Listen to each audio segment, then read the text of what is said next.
Assalamualaikum warahmatullahi wabarakatuh. Saya Siti Aisyah binti Nur Azman daripada program pengajian Al-Quran dan As-Sunnah. Pada hari ini saya akan bentangkan berkenaan impak penggunaan media sosial terhadap hubungan persahabatan pada masa kini. Abstrak, persahabatan merupakan satu hubungan atau ikatan kasih sayang yang terlahir di antara dua orang individu atau lebih. Mutakhir ini persahabatan bukan sahaja terjalin di dunia nyata, malah hubungan persahabatan juga terjalin di alam maya. Jadi tidak heranlah jika terdapat pelbagai impak positif dan negatif yang terhasil daripadanya. Kelas kerja ini bertujuan untuk mengkaji berkenaan impak penggunaan media sosial terhadap hubungan persahabatan pada masa kini agar masyarakat dapat mengambil tindakan sewajarnya untuk memperbaiki hubungan persahabatan di dalam media sosial. Bagi mencapai objektif kajian ini, metod kualitatif iaitu metod penyelidikan kepustakaan dan analisa data telah digunakan. Berdasarkan kajian yang telah dilakukan, terdapat banyak impak negatif berbanding impak positif berkenaan penggunaan media sosial terhadap hubungan persahabatan. Seterusnya, sorotan literatur. Antaranya ialah kajian mengenai adab unggul Islam dalam persahabatan antara insan oleh Azmi Yusof dan juga Muhammad Ismail. Beliau menerangkan secara ringkas mengenai definisi sahabat dari segi istilah dan juga bahasa. Terusnya kajian Siti Azalila Mustafa mengenai penggunaan laman sosial dan impaknya terhadap hubungan persahabatan dalam talian. Beliau menerangkan mengenai maksud persahabatan dalam talian. Seterusnya Syekh Muhammad Saifuddin dalam artikelnya iaitu adat di media sosial, beliau menerangkan berkaitan adat-adat yang perlu diberi perhatian ketika menggunakan media sosial. Seterusnya Siti Azalila dalam kajiannya penggunaan laman sosial dan impaknya terhadap hubungan persahabatan dan talian. Terkandung dalamnya kesan negatif penggunaan media sosial terhadap hubungan persahabatan.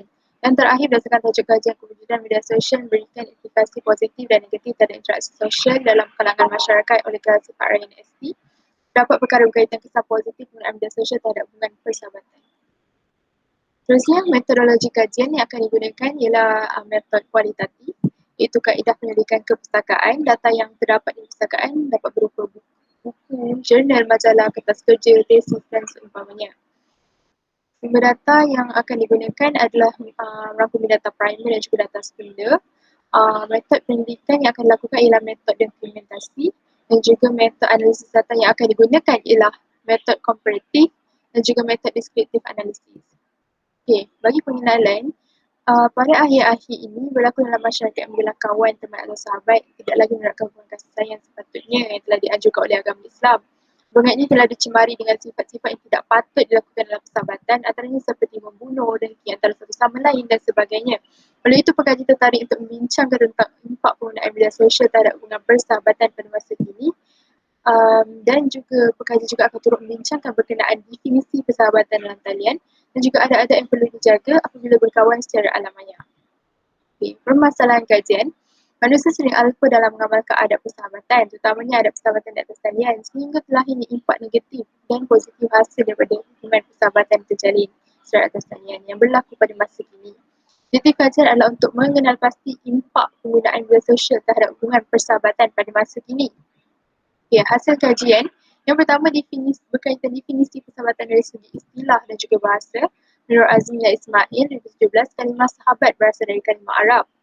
Menurut Kamus Lisan Arab, ia berakar daripada kalimah sahibah, sahibahu, yuskibuhu, suhbatan yang bermaksud dampingan atau teman. Terusnya menurut Al-Jubaidi, persahabatan ialah satu bentuk pergaulan kebersamaan, pendampingan dan saling memberi komitmen antara satu sama lain, sama ada melalui fizikal atau sebagainya. Seterusnya, definisi persahabatan dalam talian bermaksud satu penjagaan ikatan dalam kumpulan manusia yang lebih besar. Menurut Siti Azalila, pendidik dalam pelakuan sosial menunjukkan bahawa media sosial ini digunakan untuk mengekalkan hubungan yang sedia ada, membentuk hubungan romantik dan mencipta persahabatan baru dalam talian. Pendidikan yang dilakukan oleh Readings dan Geffen, Biggie dan Budiman menunjukkan bahawa kebanyakan pengguna menggunakan dan memperuntukkan semua masa harian mereka di laman sosial bagi tujuan persahabatan, utamanya dalam kalangan remaja. Terusnya, ada adab persahabatan di dalam media sosial. Yang pertama adalah menggunakan perkataan yang sopan, seperti mana yang dianjurkan dalam surah Hujurat ayat 11 yang mengingatkan kepada kita supaya tidak mencemooh, merendah-rendahkan, menyatakan kaiban dan memanggil dengan gelaran yang buruk ke atas pihak yang lain. Terusnya, adab yang perlu dijaga adalah bersangka baik.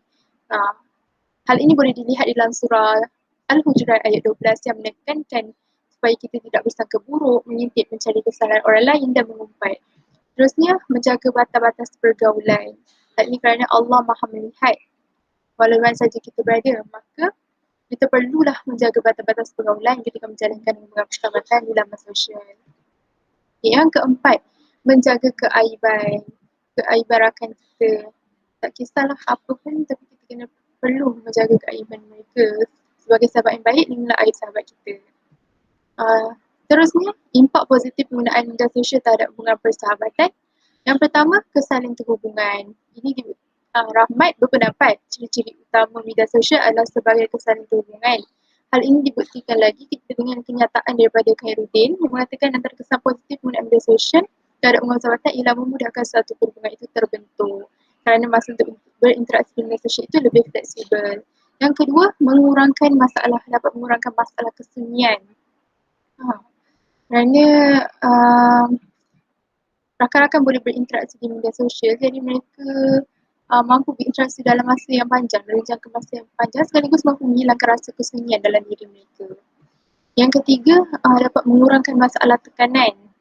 Khairuddin mengatakan antara kesan positif penggunaan media sosial dapat mengurangkan masalah tekanan kerana apabila kita menceritakan masalah kita di media sosial, pasti akan ada rakan-rakan yang memberi nasihat dan juga pandangan. Yang keempat, dapat mengeratkan silaturahim. Nur Hafizah 2020 mengatakan ramai akan terkejut bila diberitahu bahawa hubungan kita ni sebenarnya menjadi lebih akrab walaupun kita berjauhan atau satu sama lain. Ikatan persahabatan ni menjadi lebih dekat. Menurut laporan ini, 59% berkongsi bahawa perbualan mereka menerusi saluran digital itu lebih mendalam daripada sekadar tertutup pada topik chatting sahaja. Okay. Terusnya, impak negatif penggunaan media sosial terhadap hubungan persahabatan. Yang pertama, menimbulkan rasa tak puas hati. Menurut kajian Siti Azalila, hampir 65% yang putus sahabat disebabkan sikap sahabat yang tak memuaskan hati atau menjengkelkan seperti bergaduh, berlaku perselisihan faham dan sebagainya. Yang kedua, berada dalam keadaan yang berbahaya. Okay.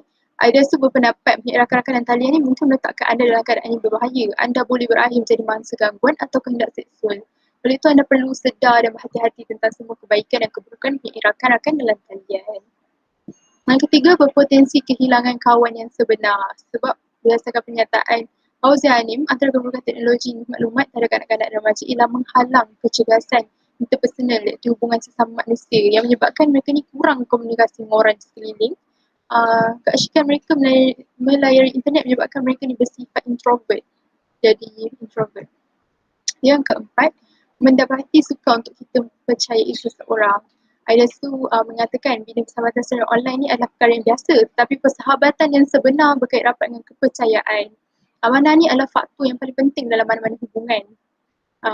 Tetapi ada juga manusia yang baik dalam dunia ni, cuma ratusannya amatlah sedikit. Jadi selidiklah dahulu latar belakang seseorang jika anda benar-benar ingin menjadikan dia teman baik anda. Okay, yang kelima, tidak boleh mengharapkan sokongan. Bagi remaja tak mudah untuk bina dan bertahan hubungan persahabatan. Rose 2002 menyebutkan bahawa kualiti persahabatan terbaik terlihat dari dukungan dan cara remaja itu mengungkapkan dirinya pada temannya jika mereka dihadapkan pada masalah. Istilah remaja adalah teman sebagai tempat curahan hati agar dapat terus-menerus menyalingkan tali persahabatan. Remaja generasi milenial perlu untuk tetap mempertahankan nilai-nilai seperti kepercayaan dan penerimaan. Yang keenam, niat yang boleh diragui. Kerana menurut Aidasu, anda tak benar-benar pasti tentang niat di sebalik pesona manusia di dalam talian. Mungkin dia seorang kawan yang baik, tetapi anda tak boleh terlalu yakin dan terus mempercayainya. Oleh itu, pilihlah kawan secara berhati-hati. Kita perlu memilih kawan secara berhati-hati kerana kita sendiri tidak boleh menekan niat hati mereka. Okay, rumusannya, hasil daripada kajian ini dapat disimpulkan bahawa persahabatan ini adalah satu bentuk pergaulan, kebersamaan, pendampingan dan saling beri komitmen antara satu sama lain sama ada melalui fizikal atau sebagainya. Persahabatan dalam talian ini merupakan satu ikatan yang lebih mudah untuk dijaga dan satu kumpulan manusia lebih besar. Kepentingan untuk kita jaga adab-adab seperti perkataan yang sopan, sangka baik, menjaga batas pergaulan, menjaga aib rakan, semasa menjalinkan hubungan persahabatan dalam sosial amatlah penting untuk diterapkan dalam diri setiap insan yang bergelar sahabat. Dan itu impak penggunaan media sosial terhadap hubungan persahabatan pada masa kini juga yang ingin dikaji dari sudut impak positif dan negatif juga jelas dapat dilihat melalui kajian ini. Justru itu menjadi satu kemestian kepada kita untuk terapkan nilai-nilai baik dalam diri untuk pastikan hubungan persahabatan terjalin setelah sekian lama tidak terputus begitu saja. Yang persahabatan baru dapat dimulakan dengan penuh berhemah dengan adat dan sopan kita sebagai seorang sahabat. Itu sahaja daripada saya. Sekian, terima kasih. Berikut ialah rujukan daripada saya. Itu sahaja. Terima kasih.